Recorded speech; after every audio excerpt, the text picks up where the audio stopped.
As I walk hundreds of miles to return my air fryer, not that I went vegan again, I would never do that, I find myself contemplating the minimalist days. That was fun times. In Thailand, I had nothing but a backpack and a suitcase, and I could go anywhere I wanted, and the minimalist movement was just starting to thrive, and it's like, you should own nothing and be happy. Yeah, was it a trick? Oh. He's walking somewhere.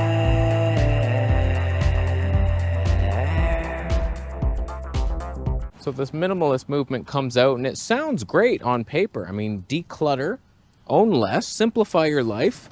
Like, don't be so materialistic. It's all great sounding on paper until you realize that whole agenda numbers and Klaus Schwabenstein, he's all like, oh, you'll own nothing and be happy. You'll be so happy because I own your stuff.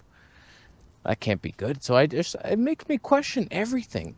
Everything you've ever heard of is probably a lie, an agenda behind it, seeming so nice and happy. Santa Claus, Satan's claws. Yeah. This really sucks, by the way.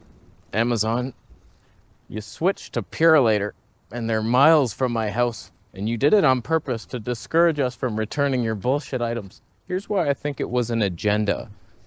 The minimalists, they're the first to die in our coming world when all the grocery stores are out, nothing's working anymore, electricity goes off, and you're like, uh-oh, I own nothing, and I'm not happy. It's like all the homesteaders are the ones that are going to survive this apocalypse. They're the ones growing their own food. They have like a year's supply in their bunker. And it's like, that's preparedness. You think Klaus Schwabenstein owns nothing? He owns stuff. Yeah, there's stuff. I've seen him with it. So, like, on the one hand, minimalists might live because they have nothing and they could pick up everything they own, their one pair of underwear, their mug, whatever y'all are doing out there, and you go somewhere that's warm, and then you could be homeless in a fruit-growing country of some sort and survive it. Beach life, just take in one of the stranded dogs, you got a new friend. I'll tell you, when I went to Thailand and I owned nothing but this actual backpack full of stuff and my suitcase, there was a certain freedom that came with that. I'm renting like Airbnbs basically. It was just a condo that was furnished. Bullshit furniture though. That's the one thing. It's so much more comfortable to own your own stuff and hunker down in a home that you love, and then you have your comfy chair, got a nice computer that works. I had that plastic chair for like 3 years. It was a year and a half, but it felt like 3. So on the one hand, it was nice to not own anything and be very flexible. I could go to Malaysia. We get a 90-day visa there. I could have just lived there for 90 days, then bounce back to Thailand, get another 90. That could have been fantastic. Besides the whole survival aspect of like not owning anything and then everything shutting down, that's just a potential fear tactic that might happen. Probably won't, hopefully not. But like, there's so much more comfort to be have when you own nice things, like a nice couch that you can lay down on and meditate. My computer setup is so much easier to edit on a big 27-inch monitor and a nice keyboard and separate mouse and the speakers instead of like headphones or a tiny little Bluetooth speaker. The life of luxury could be yours for a low price if you shop down below in my Amazon shop. Just owning that pull-up bar that I bought years ago, like it's flat against my wall, it's not taking up any space, and I don't have to leave the house to go do pull-ups. I used to always have to go find a tree somewhere. It's like, who wants to do that? But question everything, my friend. No matter how beneficial it looks, any movement, any trend, just be wary now. Minimalism. You can be sitting in a room that's empty, and it's so nice. It is nice to be clutter-free, I will admit that, but I feel like it goes along with a secret agenda to have you owning nothing and being happy, and nobody wants that. There's no ramp. Oh, God. Why me? Why me? It's heavy. Oh, it's an air fryer. Why did I think that was a healthy purchase? It said fryer in the name. It's just, like, by definition, unhealthy. There's a lot of strange agendas out there that sound, oh, that sounds nice. Planned people, bigger people. Take that algorithm. That's like just a way to steal your smaller people. Oh no, YouTube algorithm could detect me. I feel so safe right now. Halloween? You think that's just, oh, let's just all hang skeletons outside our house. This is cool. Huh, it's spooky. Whoa, kids. Let's put death everywhere. Let's be surrounded by death and ghosts. Go out and ask strangers for candies, kids. I'm sure you'll come back. Can't wait for your return. Oh yeah, is there sugar in that? Oh. How come you're behaving so badly? I wonder if there's a medication to help you. There is? Oh, wow. This is perfect. They thought of everything. I needed to go here. Oh, that's just rude. Oh, can I use his ramp to get up the curb? I'm going to. That is so perfect. Oh, this guy's here to help me. Oh, thank you, good sir. Oh, yes. Thank you. Because he owned something, I'm happy. I like that. It's funny, like I saw him as a negative.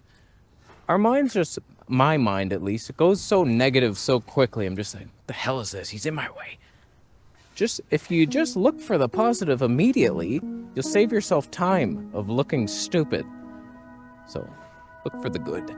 The whole minimalist movement where you own one towel, you share a bowl with your dog, you share a toothbrush with your mom, she's in your basement. I don't know, man. There's an agenda behind it. It's not the same as decluttering. They took it. Just like mainstream veganism is being stolen by like Bill Bates, and they're making like all this fake meat stuff and protein, bro. There's a surprising lack of ramps on the curbs this week, I'm noticing. Sure, there's no car that could ever fit here, and there would be no reason to install one, but people do return their non-minimalist items sometimes. They could use a ramp. I feel like veganism started and it was like this good thing. It was a plant-based, happy, hippie thing. And then they saw that, they wanted to commercialize it, and then make it as unhealthy as humanly possible, like soy-based, gluten everywhere. They hijack everything, these freaks, the Stan worshippers. I think minimalism is just one of the many ways to destroy the family. You own nothing, so like your grandmother comes over to visit, it's like, sorry, I have one bowl. There's nothing for you to do here, just sorry, we'll come for Christmas next year. It could be a way to separate the family. Everybody owns nothing, they're in one tiny little, one junior bedroom apartment like I am, paying way too much. This is just mean-spirited. The curb's here. Oh boy, I'm gonna feel, oh yeah, I felt the bumps on that one. Puddle. You put a ramp, but there's a puddle. Kind of ruining the planned path I had. Oh boy. I'm not really detective-y enough to know the real agenda behind why they planned all this out. It's definitely an agenda, but don't let that stop you from decluttering, and don't focus on material items. They don't bring you happiness. Every time I buy like a new camera piece or a lens, a camera piece? What the hell was that? Like, it's fun, but then I look for the next thing immediately. It's like, well, why did I buy that if I'm just gonna look for more? It's always like that with every item. I had a nice keyboard. It was too loud for my girlfriend, so I bought another one. It no longer has a volume wheel, and I'm searching for a next. It's a never-ending path, this materialistic nightmare. So own some stuff, but not too much. I have no real message. I don't know what I'm even saying. There's a lot of pigeons, though. That's exciting. Uh-oh. I hope they don't fly away when this guy... If he's untrustworthy, they'll fly away. Wow. That is Jesus. That is Jesus right there. They trusted him. That is fantastic. Will they trust me? Oh, they're already flying away. Okay, I see it. I'm gonna leave. Let me know what your thoughts are on what their real agenda was behind minimalism, because it's something bad, but there's always truths in their bad agenda. They hijack good things and then turn them sour. I'm gonna leave after you subscribe and thumb up the video.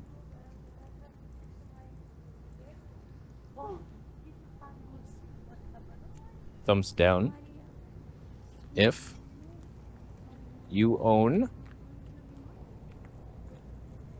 3 towels.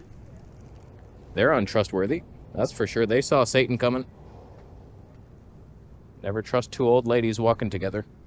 You don't know what kind of plot they're scheming up. Why do you own more than 3 towels? You just use one for like 2 weeks. Why do you smell so bad? Then you throw that one and then get another. I could do with 1 towel. Just use it, wash it, maybe 2, just for those times. I'll go. Subscribe.